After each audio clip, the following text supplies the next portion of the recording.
हम बात करते हैं बचे हुए प्लांटेई, एनिमालिया और वायरस के बारे में। प्लांटेई क्या है? प्लांटेई के बारे में डिटेल तो अगले चैप्टर में पढ़ेंगे, प्लांटेई किंगडम के बारे में, मगर यहाँ पर कुछ कुछ बातें हैं जो उसमें नहीं है, थोड़ा सा यूनिक है। तो कहता है किंगडम प्लांटेई में all eukaryotic chlorophyll containing organism आते हैं, जिनको हम क्या बोलते हैं? प्लांट्स बोलते हैं। तो all eukaryote chlorophyll containing organism आएंगे, जिनको प्लांट्स कहेंगे। इसके कुछ मेंबर्स हेट्रोट्रॉपिक हैं, जैसे हेट्रोट्रॉपिक हैं, और इनमें क्या क्या आते हैं? जैसे इंसेक्टिवोरस हैं, इंसेक्टिवोरस प्लांट और पैरासाइट। ब्लाडरवर्थ और वेनस फ्लाई ट्रैप ये इंसेक्टिवोरस हैं, जबकि कस्कुटा, जिसको अमरबेल कहते हो, ये पैरासाइट है। आ गया समझ में? ये यूकैरियोटिक स्ट्रक्चर हैं और इनमें क्लोरोप्लास्ट पाया जाता है, ठीक है। और इनका जो सेल वॉल होता है वो सेलुलोज का बना होता है, ठीक है। आपको इस और इनमें कौन कौन आते हैं अगले चैप्टर में पढ़ेंगे। कहता है हम प्लांटेई में किसको किसको रखते हैं? एल्गा, ब्रायोफाइटा, टाइडोफाइटा, जिम्नोस्पर्म और एंजियोस्पर्म को रखते हैं। इसमें लाइफ साइकिल प्लांट्स का 2 फेज के में चलता है। पहला डिप्लॉइड सेप्रोफाइटिक फेज और हैप्लॉइड गैमेटोफाइटिक फेज, और ये आपस में अल्टरनेट करता रहता है, इसलिए इसको अल्टरनेट विथ ईच अदर, एक दूसरे से अल्टरनेट करते रहता है। मतलब haploid gametophytic phase, diploid saprophytic phase, और diploid saprophytic phase haploid gametophytic phase में बदलता रहता है। ये अल्टरनेट करता है, इसी को कहते हैं अल्टरनेशन ऑफ जनरेशन। क्या बोलते हैं बेटा? अल्टरनेशन ऑफ जनरेशन बोलते हैं। और इसके बारे में हम डिटेल में पढ़ेंगे चैप्टर 3 में। किंगडम एनिमालिया, कुछ बातें ये चैप्टर 5 में पढ़ेंगे बेटा, मगर कुछ बातें यहाँ पर यूनिक है जो हमको बतानी है। किंगडम, इस किंगडम में मतलब एनिमालिया किंगडम में ये सारे हेट्रोट्रॉपिक हैं, यूकैरियोटिक ऑर्गेनिज्म हैं, ये सारे मल्टीसेलुलर हैं और इनमें सेल वॉल नहीं पाया जाता। ये सीधे रूप से डायरेक्टली या इनडायरेक्टली प्लांट पर फूड के लिए डिपेंडेंट है। इनका जो डाइजेशन होता है वो इंटरनल होता है, इंटरनल कैविटी के अंदर होता है, मतलब गट में होता है, और फूड को ये स्टोर करते हैं ग्लाइकोजन और फैट के फॉर्म में। ग्लाइकोजन स्टोर होता है 3 जगह, मसल, ब्रेन और लिवर में, ठीक है। और फैट स्टोर होता है एडिपोज टिश्यू में। The mode of nutrition holozoic होता है, मतलब ये मुंह से निगल के खाते हैं। अच्छा, इनका डेफिनिट ग्रोथ पैटर्न होता है, ग्रो टू एडल्ट होते हैं और डेफिनिट साइज और शेप के होते हैं, ठीक है। हायर फॉर्म में सेंस और न्यूरोमोटर, मतलब इलेबोरेट सेंस और न्यूरोमोटर मैकेनिज्म पाया जाता है। मतलब इनके हायर में इलेबोरेट सेंस ऑर्गन और इलेबोरेट न्यूरोमोटर मैकेनिज्म पाया जाता है। और ज़्यादातर जो मेंबर होते हैं वो एक जगह से दूसरे जगह जा सकते हैं, मतलब लोकोमोशन शो कर सकते हैं। सेक्सुअल रिप्रोडक्शन कॉपुलेशन के थ्रू होता है, जिसमें मेल और फीमेल एक दूसरे से कॉपुलेट करते हैं। उसके बाद एम्ब्रियोनिक डेवलपमेंट होता है और फिर बच्चे आते हैं, ठीक है। अब हम बात करते हैं वायरस, वीरोइड्स, प्रियॉन्स। याद रखिएगा, प्रियॉन्स पहले नहीं था, अब जोड़ दिया गया है। वायरस, वीरोइड्स, प्रियॉन्स और लाइकेंस की 5 किंगडम क्लासिफिकेशन जो व्हिटेकर ने दिया, उसमें लाइकेन और ए सेलुलर ऑर्गेनिज्म, वायरस, वीरोइड और प्रियॉन्स को कोई जगह नहीं दिया, इनको कोई जगह नहीं दिया, ठीक है। कहता है हम सब लोग कभी ना कभी फ्लू से ग्रसित हुए हैं, ये वायरस के कारण होता है। किसके वजह से होता है? वायरस के वजह से। अच्छा, कहता है virus did not find any place in classification at dawn, इसको क्लासिफिकेशन में कोई जगह नहीं मिला क्योंकि ये ट्रू लिविंग नहीं है। क्यों नहीं है? क्योंकि इसमें सेलुलर स्ट्रक्चर नहीं पाया जाता, ठीक है। वायरस ए सेलुलर ऑर्गेनिज्म है, मतलब सेल के बाहर ये ए सेलुलर ऑर्गेनिज्म है, और characterize by inert crystalline structure, मतलब ये रवा की तरह स्ट्रक्चर होता है सेल के बाहर, आउटसाइड द लिविंग सेल। तो लिविंग सेल के बाहर ये इनर्ट क्रिस्टलाइन स्ट्रक्चर की फॉर्म में रहता है, रवा की तरह रहता है, जैसे चीनी और नमक होता है ना, वैसा ही होता है, ठीक है। अब ये देखिए, ये टीएमवी है, ये टीएमवी वायरस है। याद रखिएगा, इस एक को कहते हैं कैप्सोमर और ये पूरे को कैप्सिड कहते हैं। ये आरएनए है जो क्वाइड है, ये आरएनए है जो क्वाइड है, और ये टीएमवी है, ये टीएमवी है, टोबैको मोजाइक वायरस है, और ये बैक्टीरियोफाज है। ये क्या है? बैक्टीरियोफाज। इसके स्ट्रक्चर समझ लें, यहाँ कैप्सिड लिखा है, ये बना है कैप्सोमर का, ये आरएनए है, ये हेड है, ये कोलर है, ये सीथ है, और ये टेल है, टेल फाइबर्स है। कितने टेल फाइबर्स हैं? 6। याद रखिएगा।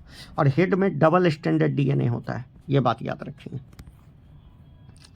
कहता है जैसे ये इन्फेक्ट करता है किसी सेल को, ये उसके मशीनरी को टेक ओवर कर लेता है, मतलब उस पर कब्जा कर लेता है और रेप्लिकेट करता है देमसेल्फ और बाद में होस्ट को मार देता है। ठीक है, आप वायरस को लिविंग बोलोगे या नॉन लिविंग, ये क्वेश्चन पूछा है। वुड यू कॉल वायरस, तो it is a neither living nor non living, it is a connecting link. Term virus आया है भेनम या फिर पॉइजनस फ्लूइड से। वायरस को इवानोविस्की, पहले पास्चर ने लिखा था वायरस टर्म, ठीक है, अब इवानोविस्की कर दिया गया है। इवानोविस्की ने सर्टेन माइक्रोब्स जो mosaic disease of tobacco cause करते हैं, उसको क्या रिकॉग्नाइज किया, वायरस, उसको रिकॉग्नाइज किया वायरस के फॉर्म में। ठीक है, इन्होंने पाया कि ये बैक्टीरिया से छोटे हैं, ठीक है, इसीलिए बैक्टीरिया फिल्टर पेपर से क्या कर जाते हैं, फिल्टर पेपर से पास कर जाते हैं। M.W. बेजरिंग ने 1898 में जब ये देखा कि यदि इन्फेक्टेड टोबैको प्लांट के एक्सट्रैक्ट को यदि हम किसी हेल्दी प्लांट पर डाल देते हैं तो वो भी इन्फेक्ट हो जाता है, उसमें भी इन्फेक्शन हो जाता है, इसीलिए इसका नाम दिया वायरस। वायरस को उन्होंने अपने शब्द में बोला कि called fluid virus and called it fluid as, और इसके फ्लूड को नाम दिया कॉन्टेजियम वाइवम फ्लूडम, मतलब इन्फेक्शियस लिविंग फ्लूड। वायरस को नाम दिया न्यू पैथोजन वायरस और इस फ्लूड को नाम दिया कॉन्टेजियम वाइवम फ्लूडम, जिसमें यह वायरस मौजूद था। स्टैनले ने इसका क्रिस्टलाइन फॉर्म बना लिया 1935 में और बताया कि ये मेनली प्रोटीन के बने होते हैं, कंसिस्ट लार्जली प्रोटीन, और ये इनर्ट होते हैं आउटसाइड एंड स्पेसिफिक होस्ट। अच्छा, they are inert outside their specific host से बाहर क्या होते हैं, मतलब होस्ट के बाहर ये इनर्ट होते हैं। वायरस ऑब्लिगेट पैरासाइट है, मतलब ये किसी लिविंग के अंदर जाएगा तभी ये पैरासाइट का काम करेगा, जब तक बाहर है तब तक कोई पैरासाइट नहीं है, ऑब्लिगेट पैरासाइट है। वायरस में प्रोटीन होता है, प्रोटीन का कोट होता है, और वायरस कंटेन जेनेटिक, वायरस में एक प्रोटीन का कोट होता है और जेनेटिक मटेरियल होता है, या तो डीएनए होगा नहीं तो आरएनए, मगर दोनों एक साथ नहीं होते। वायरस न्यूक्लियो प्रोटीन का, इसीलिए न्यूक्लियो प्रोटीन मतलब जेनेटिक मटेरियल और प्रोटीन का बना है, और एंड जेनेटिक मटेरियल, और इसमें जेनेटिक मटेरियल ही इन्फेक्शियस होता है, प्रोटीन इन्फेक्शियस नहीं होता। In general virus that infect plant, जो जनरली यदि बात बोला जाए तो जो वायरस प्लांट को इन्फेक्ट करता है उसमें सिंगल स्टैंडर्ड आरएनए होता है, आरएनए, और जो वायरस एनिमल को इन्फेक्ट करता है उसमें सिंगल स्टैंडर्ड या डबल स्टैंडर्ड आरएनए हो सकता है या डबल स्टैंडर्ड डीएनए होता है। ठीक है, डबल स्टैंडर्ड डीएनए होता है। सिंगल स्टैंडर्ड डीएनए सिर्फ एक में पाया जाता है, 5x174 बैक्टीरियोफाज में, याद रखिएगा। ठीक है, बैक्टीरियल वायरस, जिसको बैक्टीरियोफाज भी कहते हो, ठीक है, are double standard DNA virus में डबल स्टैंडर्ड डीएनए होता है। Protein coat called capsid made up of small sub unit capsomers के बने होते हैं, जो प्रोटेक्ट, टीएमवी की बात हो रही है, जो प्रोटेक्ट करते हैं न्यूक्लिक एसिड को। कैप्सोमर्स हेलिकल फॉर्म में अरेंज होता है या पॉलीहेड्रल फॉर्म में अरेंज होता है, और ये ज्योमेट्रिकल फॉर्म्स बनाता है, तो कैप्सोमर्स हेलिकल नहीं तो पॉलीहेड्रल फॉर्म में अरेंज होता है। ठीक है, वायरस के कुछ कॉमन डिजीज को, वायरस का डिजीज जैसे मम्स, गलफुल्ली बोलते हैं बेटा, गलसुआ भी बोलते हैं कहीं कहीं, स्मॉल पॉक्स, ठीक है, माता मैया बोलते हैं, हर्ब्स, इन्फ्लुएंजा। तो mumps, small pox, herpes, influenza किसके द्वारा होता है, वायरस के द्वारा। एड्स जो ह्यूमन में डेडली है वो भी किसके द्वारा होता है, AIDS in human is also caused by virus. In plants, जैसे प्लांट्स में कुछ symptom can be in plants, कुछ डिजीज जैसे मोजाइक फॉर्मेशन, लीफ रोलिंग और curling, yellowing and clearing, vein clearing, yellowing and vein clearing, dwarfing and standard growth, ये सब जो symptom है ये भी किसके द्वारा आते हैं, वायरस के द्वारा आते हैं।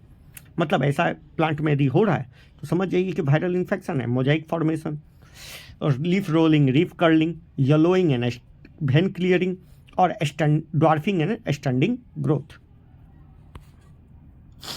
अब बात करते हैं वीरोइड्स की।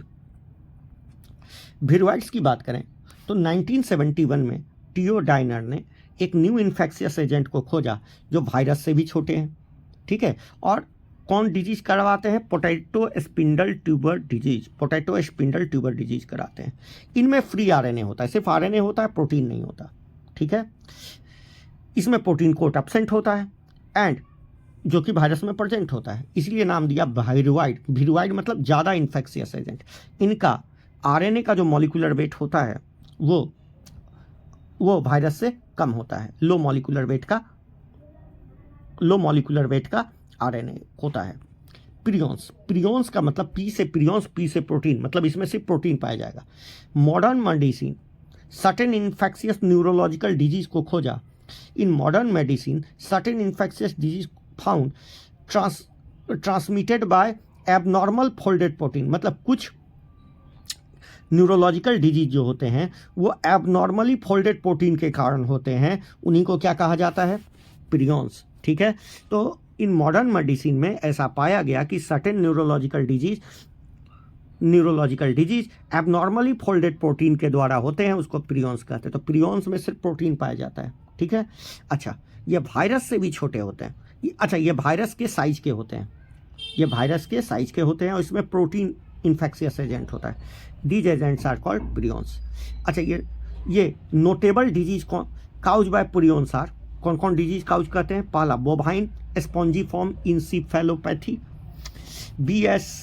BSE डिजीज, और इसी को मैड काउ डिजीज भी कहते हैं इन कैटल में। तो बोवाइन स्पॉन्जीफॉर्म इंसेफेलोपैथी, उनका दिमाग बड़ा हो जाता है, ठीक है, mad cow disease in cattle. उसी तरह ये एनालॉगस है डॉक्टर जैकब डिजीज, सीडे डिजीज इन ह्यूमन। तो ह्यूमन में हुआ तो डॉक्टर जैकब डिजीज, और गाय बैल में हुआ तो बोवाइन स्पॉन्जीफॉर्म इंसेफेलोपैथी बोलेंगे। लाइकेन क्या है? लाइकेन एक सिम्बायोटिक एसोसिएशन है, किसके बीच में?